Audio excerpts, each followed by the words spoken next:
కానీ నేను 2004 నుంచి ప్రతి సంవత్సరం టోర్నమెంట్ పెడతానే ఉన్నాను. ప్రతి సంవత్సరం టోర్నమెంట్కి కూడా మరి ఎమ్మెల్యే తరపు నుంచి నాకు ₹1,00,000 నుంచి ₹2,00,000 డొనేషన్లో మరి ఎమ్మెల్యే తరపు నుంచి నాకు ఇస్తా ఉన్నారు. ఎందుకంటే మన సంఘ తరపు నుంచే కాకుండా నా ఫ్రెండ్స్ తరపు నుంచి కానీ నేను చేసే స్కూల్స్ తరపు నుంచి కానీ ప్రతి ఒక్కరి తరపు నుంచి కూడా ఎమ్మెల్యే ఏ పార్టీలో ఉన్నా సరే నా పార్టీ కాదు ఎమ్మెల్యే మనకు ముఖ్యం. మరి మన ఎమ్మెల్యే ఏ పార్టీలో ఉన్నా సరే మన ఓట్లు మనకు తెలిసిన వాళ్ళతో తెలియని వాళ్ళతో కూడా ఆయన చేసే అభివృద్ధి కార్యక్రమాలు అందరికీ చెప్పే బాధ్యత మనకుంది. చెప్పి మరి ప్రతి ఒక్క కార్యక్రమం ఒకటి కాదు, ఎవరికి ఒంట్లో బాగోపోయినా ఎవరికి ఎటువంటి సమస్యలు వచ్చినా అలాగే మాకు టోటల్గా నాకు కూడా లెగ్ ప్రాబ్లం వచ్చింది. దానికి కూడా నేను ఆపరేషన్ చేయించుకోవడం జరుగుతుంది. చేయించుకోవడానికి కూడా మరి ఎమ్మెల్యే ఆ నిమిత్తం కూడా మనకి సీఎం ఫండ్ కూడా ఇప్పించారు నాకు. మరి ఆ విధంగా చేస్తే ప్రతి ఒక్కరికి కిడ్నీ ఆపరేషన్లు కాదు, హార్ట్ ఆపరేషన్లు కాదు, మరి రామారావుపేటలో కిడ్నీ ఆపరేషన్ చేయించారు. ఆ పాప చనిపోవాల్సిన పాప ఈ రోజు కలకల్లాడుతూ మొన్న మేధా స్కూల్లో డ్యాన్స్ వేస్తుంటే ఎలాంటి వచ్చినాయి మాకు. మరి నాన్నగారు జనాలందరి ముందు ఒక 100 మంది 200 మంది కాదండి 600 మందికి పైగా ఉంటుండగా ఆ నాన్నగారు స్టేజ్ మీద చెప్పారు, ఈ రోజు మా పాప బతుకుందంటే ఎమ్మెల్యే తోట తిరుమతి గారే కాదు అని ఏడ్చాడే. మరి అటువంటి కార్యక్రమాలు ఎన్నో మనకి తెలియని కార్యక్రమాలు ఎన్నో చేస్తా ఉన్నారు ఎమ్మెల్యే గారు. మనందరూ కూడా ఎమ్మెల్యే రెండు ఉండి మనం ఓట్లు వేయించవలసిందిగా కోర్సు మరి ఏదడిగినా కానీ మాకు ఎనీ టైం నేనున్నాను అని చేసే మనిషి ఆయన కాబట్టి ఇక ముందు కూడా త్రిమూర్తి గారిని మేము అత్యధిక మెజార్టీతో గెలిపించుకుంటాం. ఈ నియోజకవర్గం అంతా కూడా మేము తిరిగి ప్రతి ఒక్కరికి పట్టణ సంఘ ప్రెసిడెంట్ గారు, అదేవిధంగా పట్టణ సంఘ సెక్రటరీ రామకృష్ణ గారు, బాబు గారు, పెద్దలు, మన పట్టణ ప్రథమ పౌరులు మున్సిపల్ చైర్మన్ గోపాల్ బాబు గారు, మరి పాపారావు గారు, పట్నాల అప్పారావు, మరి ఈరోజు మా అన్నగారు రాము గారు, మరి ఈ కార్యక్రమాన్ని ఏర్పాటు చేసినటువంటి పట్టణ న్యాయగ్రామ సంఘ సభ్యులకి, సోదరులకి అందరికీ కూడా పాత్రికేయులకి అందరికీ కూడా నా హృదయపూర్వక చాలా సంతోషం. అంటే మీది మీ వృత్తి ఏంటి అనేటువంటిది అందరికీ తెలుసు. మనవాడు చెప్పినట్టు వీక్ మీద కట్టేసిన తర్వాత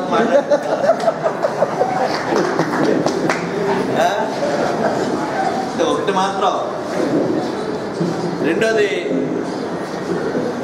ఆయన మాట్లాడేడు ఇప్పుడు ఇంతకుముందు పేరు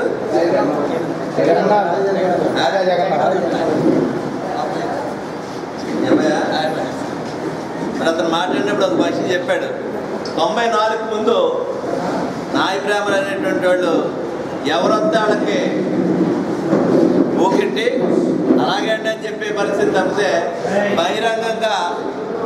బహిరంగంగా మేము ఫలానా పార్టీకి మద్దతు తెలుపుతున్నాం అనేటువంటి స్వేచ్ఛ మాకు ఉండేది కాదు. మా భయాలు మాకు ఉండేవి.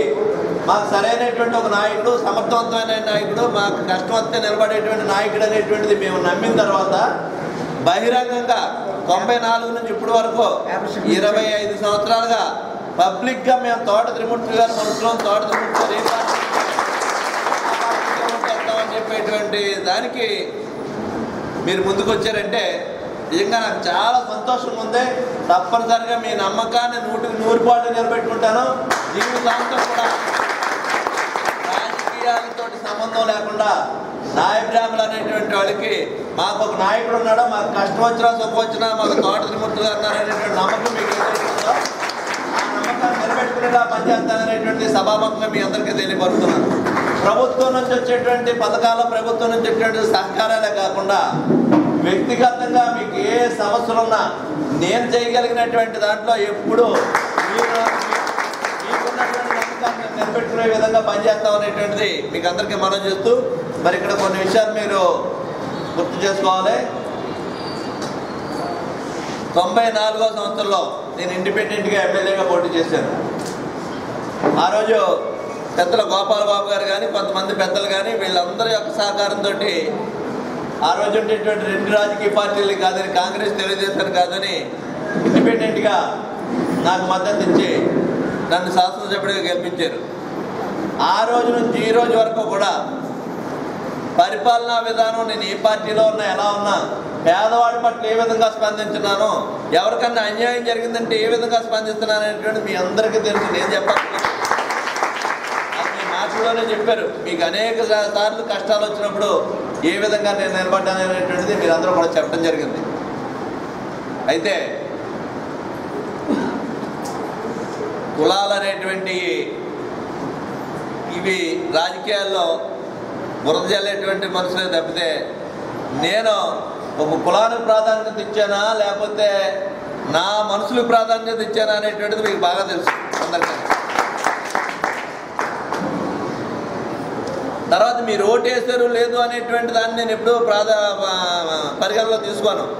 నేను శాసనసభ్యుడిగా ఉన్నప్పుడు నా సహకారం కోరి వచ్చినటువంటి ప్రతి ఒక్కరికి కూడా చేయవలసినటువంటి నా బాధ్యత నాకు ఉందనేటువంటిది నేను ఆలోచిస్తాను తప్పితే వీళ్ళు నాకు ఓటేస్తారో లేదా మొన్న రేపు నాకు ఓటేస్తారో లేదా అనేటువంటి తూకాలు చూసుకుని మాట్లాడేటువంటి వ్యక్తిని కాదు నేను. భగవంతుడు నాకు ఒక మంచి అవకాశం ఇచ్చాడు. ఈ రాష్ట్రంలో 5 కోట్ల మంది జనాభా ఉన్నారు. ఈ 5 కోట్ల మంది జనాభాలో 175 మంది మాత్రమే ఎమ్మెల్యేలుగా ఎన్నికవుతారు. 5 కోట్ల మంది జనాన్ని పరిపాలించేటువంటి ఒక గొప్ప అవకాశం ఈ 175 మందికి వస్తుందంటే అది నేను చేసినటువంటి పూర్వజన్మ సుకృతం. అంత మంచి అవకాశం మనకు వచ్చినప్పుడు ఆ అవకాశాన్ని పూర్తిగా సద్వినియోగం చేసుకుని ప్రజల కోసం పనిచేసాను అనేటువంటి ఒక నమ్మకం, సంతృప్తి నాకు ఉందనేటువంటిది కూడా మీకు ఈ సందర్భంగా మనవి చేస్తున్నాను. మరి ఆ విధంగా నేను అప్పటి నుంచి ఇప్పటి వరకు పనిచేశాను. భవిష్యత్తులో కూడా నేను అదే విధంగా పనిచేస్తాను అనేటువంటి మీకు మనం చేస్తూ ఇక తెలుగుదేశం ప్రభుత్వం చంద్రబాబు నాయుడు గారి నాయకత్వంలో ఈ రాష్ట్రంలో ఏ విధంగా అభివృద్ధి జరుగుతుంది అనేటువంటిది మీరు చూస్తున్నారు. మీకు మొన్న జరిగినటువంటి 2014లో జరిగినటువంటి ఎన్నికల్లో ఈ రాష్ట్ర విభజన జరిగిన తర్వాత అనేక కష్టాలు, అనేక సమస్యల్లో ఉన్నటువంటి రాష్ట్రానికి ఒక సమర్థవంతమైనటువంటి నాయకుడు కావాలి. మీరందరూ ఏ విధంగా ఒక సమర్థవంతమైనటువంటి నాయకుడు, మాకు కష్టం వస్తే నిలబడేటువంటి నాయకుడు తోట త్రిమూర్తులు గారిని ఎలా నమ్ముతున్నారో ఆ రోజు కూడా 2014లో జరిగినటువంటి ఎన్నికల్లో కూడా ఈ రాష్ట్రానికి ఒక సమర్థవంతమైనటువంటి నాయకుడు కావాలి, ఆ నాయకుడు చంద్రబాబు నాయుడు గారు తప్పితే ఇంకొకరు కాదు అనేటువంటిది ప్రజలు నమ్మి ఓటేశారు. ఈ రాష్ట్రానికి అనేక రకమైనటువంటి ఆర్థికపరమైనటువంటి ఇబ్బందులు ఉన్నప్పటికీ కూడా ముఖ్యమంత్రి గారు అతని సమర్థతతోటి, అతనికి ఉన్నటువంటి అనుభవంతో, అతనికి ఆలోచించేటువంటి విధానాలతోటి ఈ రాష్ట్రాన్ని ఏ విధంగా అభివృద్ధి చేసాడు. సంక్షేమ కార్యక్రమం వచ్చేటువంటి పెన్షన్ 1000 రూపాయలు ఇస్తున్నారు. ఈవేళ దాన్ని 2000 చేశారు. 1500 రూపాయలు ఇచ్చే పెన్షన్ వికలాంగులకు 3000 చేశారు. మీరు ఆ రోజు చెప్పినటువంటి విధంగా మీరు అందరూ డ్వాక్రా గ్రూపుల్లో ఉంటారు చాలామంది. మీ డ్వాక్రా సంఘాలందరికీ కూడా 10,000 రూపాయలు రుణం మాఫీ జరిగింది ఇదివరకు. మీకు మొన్ననే ఇంకో 10,000 రూపాయలు మీకు ఆర్థిక సహాయం చేయాలనేటువంటిది ఆలోచించినప్పుడు 3 చెక్కులు ఇస్తే 2,500 చెక్ ఇచ్చారు, 3,500 చెక్ ఇచ్చారు, 4,000 చెక్ ఇచ్చారు. దీంట్లో 2,500 డబ్బులు తీసుకున్నారు, మీరు 3,500 కూడా తీసుకుంటున్నారు. ఇప్పుడు మీరు ఇంకా 4,000 రూపాయలు కూడా తొందరలో తీసుకునేటువంటి ఏర్పాట్లు కూడా చేయటం జరిగింది. అందరూ తీసుకున్నారమ్మా? అందరికి వచ్చినాయా డబ్బులు? తీసుకున్న వాళ్ళు అందరూనే. ఇది ఏదైతే చెప్తారో చెప్పిన దానికంటే ఎక్కువ చేయడం జరిగింది ఇక్కడ. ఇది హామీ ఇవ్వలేదు మీకు. ఒక 10,000 రూపాయలు మాత్రమే గతంలోనే రుణమాఫీ చేస్తానని చెప్పారు. ఈరోజు మరొక 10,000 రూపాయలు మీకు మీరు ఊహించినటువంటి విధంగా ఇవ్వడం జరిగింది. రైతుల కోసం చేస్తున్నారు, అనేక కార్యక్రమాలు చేస్తున్నారు. ఈవేళ నాయ బ్రాహ్మణులకు సంబంధించినటువంటి 100 యూనిట్లు కరెంటు వరకు, 150 యూనిట్లు కరెంటు వరకు రీఛార్జ్ మీరు వాడుకోవటమే తప్పితే మీరు చేతుర్తి మీద ఆధారపడి ఉన్నటువంటి వాళ్ళు మీకు అనేక రకమైనటువంటి అధునాతమైనటువంటి పరికరాలు మీకు అందివ్వడం జరిగింది. దాంట్లో కరెంటు వాడేటువంటి పరికరాలు కొన్ని ఉన్నాయి. మీరు ఫ్యాన్లు వేయాలి, ఏసీలు పెట్టాలి, ట్యూబ్ లైట్లు వేయాలి, మరి ట్రిమ్మర్ చేయాలి. ఇవన్నిటికీ కూడా మిషన్ వర్క్ ఉంటుంది, కరెంట్ వర్క్ ఉంటుంది. దీనికి మీకు ఇబ్బంది లేకుండా ఉండటం కోసం 150 యూనిట్ల వరకు మీకు కరెంట్ ఫ్రీ చేశారు. 150 యూనిట్లు అంటే దాని ఖరీదు ఎంత అంటే మీది కమర్షియల్లోకి వస్తుంది కాబట్టి యూనిట్ వచ్చి 7 రూపాయలు ఎంత పడుతుంది మీకు, అంతేనా? 7 రూపాయలు అంటే 1000 రూపాయలు అవుతుంది సుమారుగా. అంటే ఒక నెలకు వచ్చి ప్రతి నెల కూడా 1000 రూపాయలు మీకు సహాయం అవుతుంది అనేటువంటి విషయాన్ని మీరు అందరూ కూడా గమనించాలి. ఈ లెక్క మీరు కట్టుకుని ఉంటారు ఇప్పుడు దాకా నేను చెప్పేంత వరకు. 150 లెక్క పడుతుంది మీకు. 150 రూపాయలు 150 యూనిట్లకి మీరు కట్టేటువంటి డబ్బులు ఎంత? 7 రూపాయలు కమర్షియల్లోకి వస్తుంది మీది. 7 రూపాయలు అంటే 150 యూనిట్లకి 1050 రూపాయలు అవుతుంది. ఆ ప్రతి నెల కూడా 1050 రూపాయలు మీకు ఫ్రీగా వస్తున్నటువంటి విషయం ఇది. మీరు అందరూ కూడా గమనించాలి.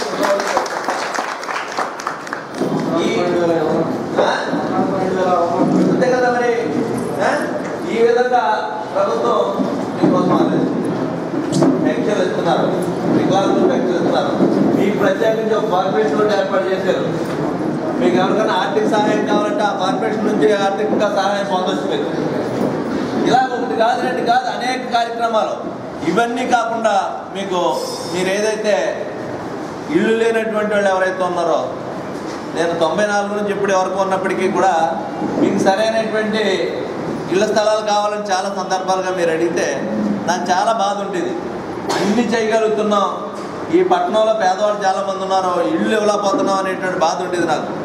సొంత స్థలాలు ఉన్నవాడికి ఇవ్వగలుగుతున్నాం తప్పితే స్థలాలు లేనటువంటి వాడికి ఇల్లు కట్టించలేకపోతున్నాం అనే బాధ ఉండేది. ఈ మధ్యకాలంలో అందరికీ ఇల్లు కట్టాలనేటువంటి ఒక ఆలోచన చేసి ముఖ్యమంత్రి గారు తీసుకున్న నిర్ణయంలో మరి కొత్తూరులో ఇల్లు కట్టిస్తున్నాం. 1088 ఇల్లు కట్టాం. దాంట్లో కొంతమందికి ఇల్లు ఇచ్చాం. ఎన్ని ఇచ్చాం ముందు పేజీలో మీకు? 29 మందికి ఇచ్చాం. 29 మంది దాంట్లో కాపురం ఉన్నారు. ఇప్పుడు రెండోది కట్టేది 2055 ఇల్లు కడుతున్నాం.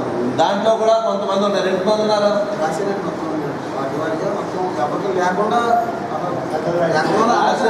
రాయటమే కాదు, రాసింది చెప్పుకోవాలంటే ఇలాంటి సభలో ఇంతమందికి మనకు ఉపకారం జరిగిందని చెప్పాలి. వార్డు వారి ఉన్నాయండి, ఒక పేపర్ మీద తీసుకురావు. నేను చేయలేదు ఆ పని, అంతే. అది కాదు. ఈ సభాముఖంగా కూడా చెప్తున్నాం, ఇంకా ఎవరన్నా అర్హులు అనుకున్నటువంటి వాళ్ళు ఉంటే వాళ్ళ పేర్లు ఇవ్వండి, వాళ్ళకు కూడా ఇప్పించేటువంటి ఏర్పాట్లు చేస్తాను. ఈ విధంగా అనేక కార్యక్రమాలు ఆ ఇల్లు కట్టేటువంటి విధానం చూస్తున్నాం.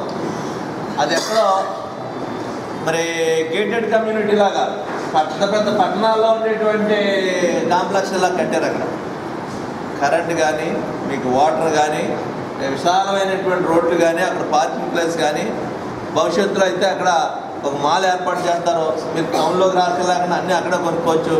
ఒక స్కూల్ ఏర్పాటు చేస్తారు, ఒక పిల్లలు ఆడుకోవడానికి ఒక పార్క్ ఏర్పాటు చేస్తారు. అన్ని అంగులతోటి ఒక మంచి కాలనీ అక్కడ ఏర్పడింది. తప్పకుండా అర్హులు అనుకున్నటువంటి వాళ్ళందరికీ ఇచ్చాం. ఇంకా మిగిలి ఉన్నటువంటి వాళ్ళు ఏమంటే కూడా దానికి ఇస్తామనేటువంటిది ఈ సభాముఖంగా మీ అందరికీ తెలియపరుస్తూ, మరి ఈ రకమైనటువంటి పరిపాలన చంద్రబాబు నాయుడు గారి సమర్థత ఆధారంగానే ఈ పరిపాలన జరుగుతుంది.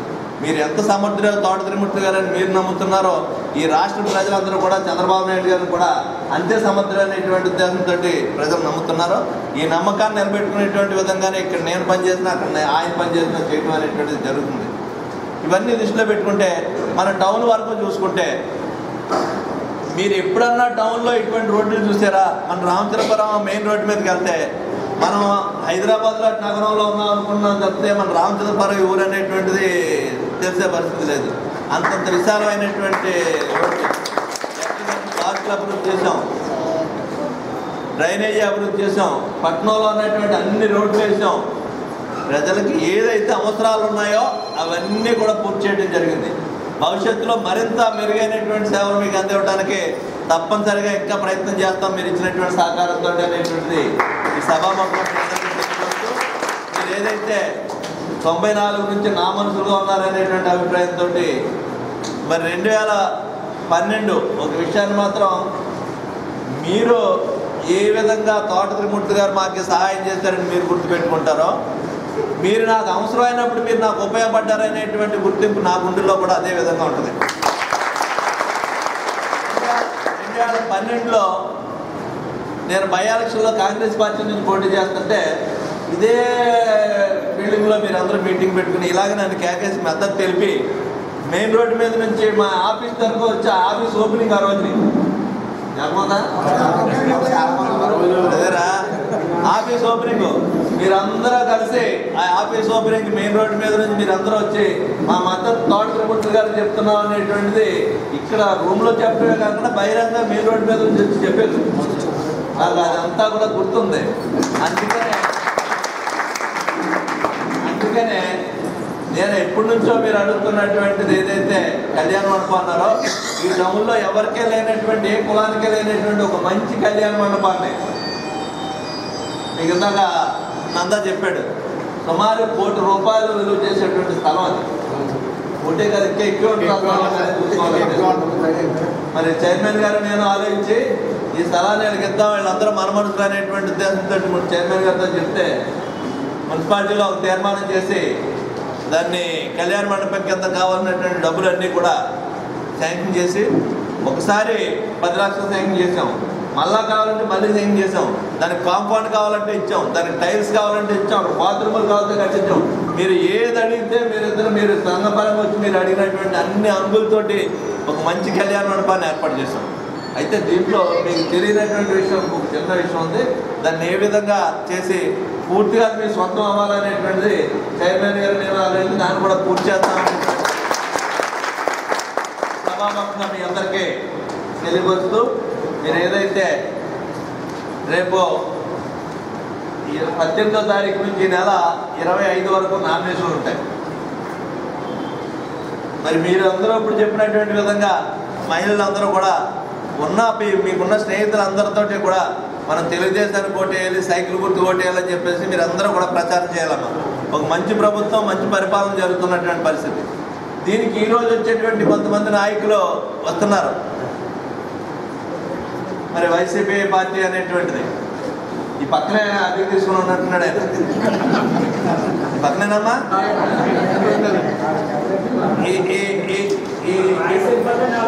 కాదు ఈ నెలాఖరు తర్వాత మళ్ళీ ఇంకో చోట చూసుకుంటారు ఈ దుకాణం వచ్చే నెలలోనే ఎన్నికలు అయిన తర్వాత. ఎందుకంటే ఇప్పుడు ఇందాక చెప్పారు వీళ్ళు పదవిలో ఉన్నా పదవిలో లేకపోయినప్పటికీ కూడా మీరు మాకు అనేక అభివృద్ధి కార్యక్రమాలు మేము ఏది వచ్చినా సరే మాకు కష్టం వచ్చిందని వస్తే మీరు మాత్రమే గుర్తు వస్తారు, మాకు ఇంకొకరు గుర్తురారని. మరి ఆ విధంగా ఇలాంటి నాయకుల దగ్గరికి వెళ్ళాలంటే వాళ్ళ అడ్రస్ ఎక్కడున్నాయో తెలీదు, ఎక్కడికి వెళ్ళాలి మనం ఇవన్నీ కూడా గమనించాలి. ఇవన్నీ వలస పక్షులు. ఎందుకంటే సంక్రాంతి సీజన్లో వస్తుంటారు, ఏది గంగిరెడ్లో ఎన్నుకునే వాళ్ళు లేకపోతే హరిదాసులు వీళ్ళందరూ రకరకాల మనుషులు వస్తుంటారు. వాళ్ళని తప్పట్టక్కలొద్దు, అది సీజన్ కాబట్టి ఆ నెల పట్టినప్పుడు వస్తారు, నెల అయిపోయిన తర్వాత సంక్రాంతి అయిపోయిన తర్వాత వెళ్ళిపోతుంటారు. అలాగే వీళ్ళకి కూడా సీజన్ ఎన్నికలు వచ్చినప్పుడు వస్తారు, ఎన్నికలు అయిపోయిన తర్వాత వెళ్ళిపోతుంటారు. సీజన్ అది కాదు మనకు కావాల్సింది. మనుషులతో ఒక రకమైనటువంటి అనుబంధం, ఒక రకమైనటువంటి ఇలా నా మనుషులు అనేటువంటి అభిప్రాయం చూపించేలా ఉండాలి నాయకుడు అంటే. మీరందరూ నా నాయకత్వంలో గుండెల మీద చేసుకుని హాయిగా పడుకునేటువంటి రోజులు దీన్ని నిలబెట్టుకోవాలనేటువంటి బాధ్యత కూడా మీ చేతుల్లోనే ఉంది. 5 సంవత్సరాలు నేను కష్టపడి పనిచేస్తాను మీకోసం. మీరు చేసేటువంటిది ఎన్నికలు వచ్చినప్పుడు 1 గంట 2 గంటలో లైన్లో నుంచి నోటేయటం తప్పితే అంతకుమించి. అందుకని ఈ 15 రోజులు 20 రోజులు మనకి ఏదైతే టైం ఉందో మీరు కానీ మీ స్నేహితులు కానీ చుట్టుపక్కల వాళ్ళందరితోటి చెప్పడం కానీ చేయవలసినటువంటి అవసరం ఉంది. అదేవిధంగా మీ నాయకులు కూడా నియోజకవర్గం అంతా తిరిగి గత ఎన్నికల్లో ఏ విధంగా అయితే మనకు సహకరిస్తున్నారో అదేవిధంగా రేపు కూడా మీకు ఒక కార్యక్రమం బాధ్యతలు అప్పచెప్తాం. ఆ బాధ్యతలన్నీ పూర్తి చేయాలి. మీరు మనం అందరం కలిసి ఈ ఎన్నికల్లో ఈ జిల్లాలోనే అత్యధికమైనటువంటి మెజార్టీ వచ్చిందనేటువంటి విధంగా మీరు మీ మద్దతును తెలియపరిచినారు. కాబట్టి ఎంపీ ఎవరనేటువంటి ఇంకా మనకు తెలియలేదు. ఎంపీ అభ్యర్థి ఎవరైనప్పటికీ 2 ఓట్లు కూడా తెలుగుదేశం పార్టీకి సైకిల్ గుర్తు మీద ఓట్లు వేయడానికి మీరందరూ కూడా వేయటమే కాకుండా వేయించేదానికి మీరు ఎక్కువ ప్రయత్నం చేయాలి. ఇందాక మీరు చెప్పారు పీక్ మీద కత్తెట్టిన తర్వాత చెప్తాం అనేటువంటి. పీక్ మీద కత్తెట్టినప్పుడు చెప్పండి, ఆ కత్తి తీసేసిన తర్వాత ఇది రాస్తారు, లోషన్ రాస్తారు, అప్పుడు చెప్తే బతిమాలినట్టు ఉంటుంది. అందుకని ఆ లోషన్ రాసిన టైంలో చెప్తే చల్లగా ఉంటుంది. చాలా సంతోషం అమ్మా. నమస్కారం.